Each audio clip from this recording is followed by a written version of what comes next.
最近泡泡玛特出了一个新 IP， 还是挺戳我的，叫 Zessica 森林漫步系列。他是一个头发和手都带刺的小孩，但是这并不是他用来伤害别人的武器，而是用来保护自己。12+1的配置，隐藏款叫蘑菇，看他委屈巴巴地坐在那里，好想抱抱他呀。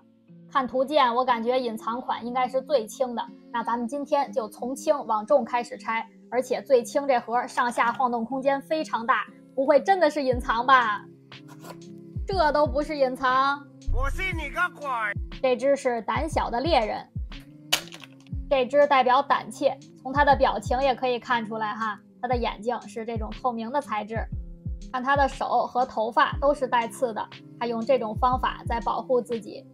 他的右脚是一只小狗，是 Zessica 身体的一部分，也是他的好朋友。这只上下对顶，应该是很高的一只。银色皇冠，看他咧着大嘴笑得好开心啊，他的小狗也在哈哈大笑，这只就代表乐观。他捡起地上的枯树叶作为披风，头戴自己做的皇冠，想象自己是个国王。这是否就是你我已经丢失的像孩子般的乐观心态呢？这只应该很多人都很喜欢哈，大耳兔。妈耶，这个小表情我可太爱了，一脸的小傲娇，所以这只就代表骄傲。它穿着小兔子的连体服，做成了反差萌的感觉，超级可爱。新芽，我好喜欢这只啊，它脸上还有小雀斑，它的眼睛是往上看的。我感觉它头上的这2只脚都是断的，但是这边裹着纱布，感觉是刚刚长出来，所以这只代表再生。看它手上拿了一个骷髅头的花盆，里边长出了新芽，感觉这只挺有深意啊，给人一种绝境重生的感觉。我现在拆出来这4只 Zessica， 有你最喜欢的吗？1、2、3、4，快来告诉我吧。第5只左右中间位置可以摸到东西。封面款狐狸，这只可以听到配件的声音。哇塞，这只真是戳到我了，它歪着头，并不想让别人看到自己流下了眼泪，给我一种倔强不服输的感觉。原本是有风才可以玩的风车，但是不服输的狐狸相信即使没有风的助力，通过自己的努力奔跑也可以让风车转起来。像不像为了考试取得好成绩，为了考研，为了上岸，为了拿下这个项目而努力奔跑的自己呢？但是背后的辛酸又有谁知道呢？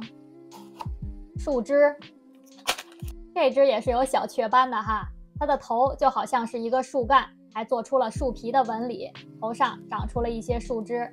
提到树木，不难让我们想到森林里神秘鹿的形象，所以这只也长了小鹿的耳朵。这只前后这个位置可以摸到一点东西。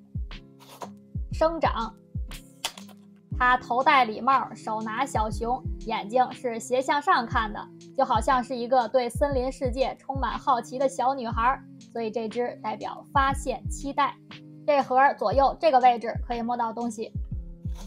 麋鹿，长了一对昆虫的翅膀，头上还有触角，这儿还流出了眼泪，这是在森林里迷路了吗？从它身上我看到了迷茫与无助，他多么希望有人能够帮帮他呀。这4只 Zessica 有你喜欢的吗？或者哪一只最触动你呢？5、6、7、8，赶快告诉我吧。小灰狼，这只在我看来更像是一个调皮的小男孩啊，头戴大灰狼的帽子，本来玩得挺开心的，但是当他拿出小红帽的玩具的时候，就又被别人误解了。被别人误会的滋味你体会过吗？千纸鹤，它的整个身体是一个树桩，但是是片状的，还挺滑稽的哈。头上戴了个小礼帽，这个千纸鹤是磁吸的设计。这只代表思考，千纸鹤的到来打破了它原有的计划，可能下一秒它就会拔地而走，去其他地方看看了。时间使者，哈哈 ，Zessica 难得露出了微笑。他穿着睡衣，戴着睡帽，像不像周末放假在家的你那种轻松自由的状态呢？胸前是透明低焦的钟表，给人一种任由时间流逝的感觉。这只代表快乐，你体会到了吗？最后一只也是最沉的，肯定就是这棵树了哈。这个位置可以摸到东西。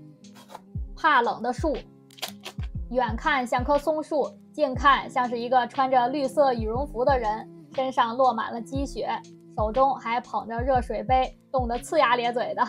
身后背了一个小房子书包，给我一种四处漂泊、四海为家的感觉。但是他并没有哭泣，而是笑对人生。终于最后不用 emo 了，是一个 happy ending。9、10、11、12，最后这4只你最喜欢谁呢？好啦，以上就是皮酱给大家带来的泡泡玛特 Zessiga 森林漫步系列盲盒的开箱。Zessiga 很像是从绘本里走出来的形象一样，它时刻牵动着我的情绪，让我与之产生共情。我特别喜欢这套，你们呢？